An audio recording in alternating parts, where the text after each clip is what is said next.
The full impact of Indonesia's earthquake and tsunami disaster is becoming clearer as rescue teams begin to reach the hardest hit areas on the island of Sulawesi. The official death toll stands at 832, but there are fears that figure could soar into the thousands. Soon after the magnitude 7.5 quake struck, a powerful wave surged past the town of Donggala at a speed estimated at 800 kilometres an hour. The tsunami funneled through the narrow bay before swallowing the city of Palu with waves up to 6 metres high. The affected region is home to more than 600,000 people.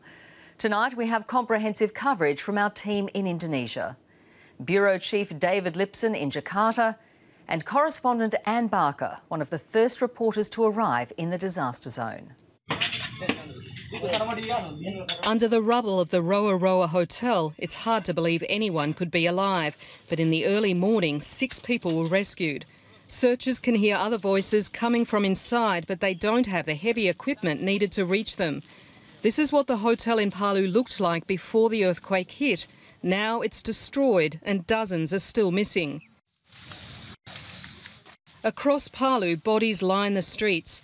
Hundreds had gathered for a festival on the beach when the waves, up to 6 metres high, smashed the shore.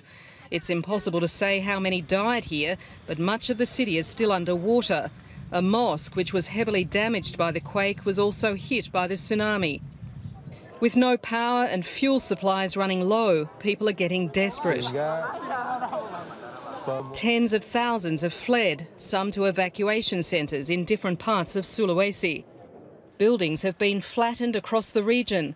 The Ramayana Mall is the most popular in the city and was open for late-night shopping when the quake hit just after 6 p.m. It's feared many are still trapped inside. Getting in through the mangled steel and concrete is dangerous. The damage is so extensive, it's feared the structure could collapse at any time. I just finished shopping and suddenly everything got dark and the walls started falling around us. It was horrible.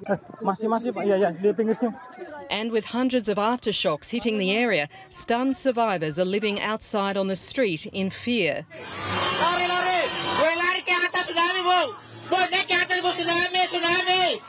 More dramatic video has emerged of the moment the tsunami struck Palu.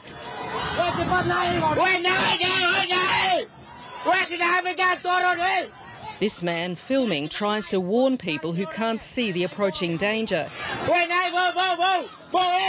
He tells them there's water coming and they must run upstairs. Questions have now been asked about why the tsunami warning was lifted too early. Indonesia's geophysics agency says the sensors were too far away to detect the giant waves.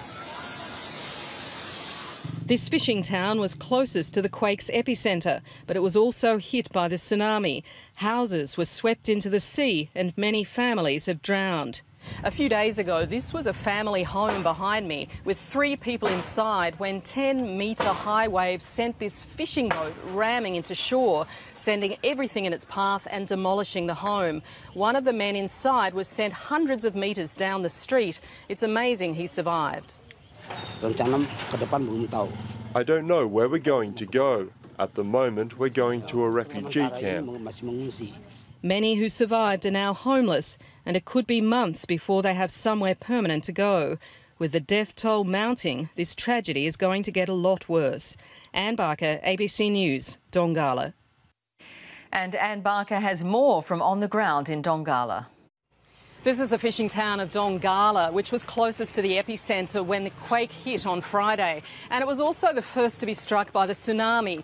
The waves here apparently were 10 metres high, and no scene sums up the devastation better than this fishing boat behind me that was rammed into shore, flattening a house almost underneath it and sending debris all down the street here. As you walk down the street, you get a sense of the damage. Over here are the remains of a house that were flattened when that boat came in. And all down the road, you can see roofs are on the street, they're on the footpath. Personal belongings are everywhere. Homes have disappeared. About 20 to 30 people are said to have died in Donggala alone, and another 20 or so are missing. When you go down to the shore, you can actually see several bodies floating in the water that still are yet to be brought in. Those who have survived, many are now homeless and living in tents along the road, in parks, on flat ground. A lot of them have either lost their homes or they're fearful of going back into homes if aftershocks mean there'll be more damage and more devastation.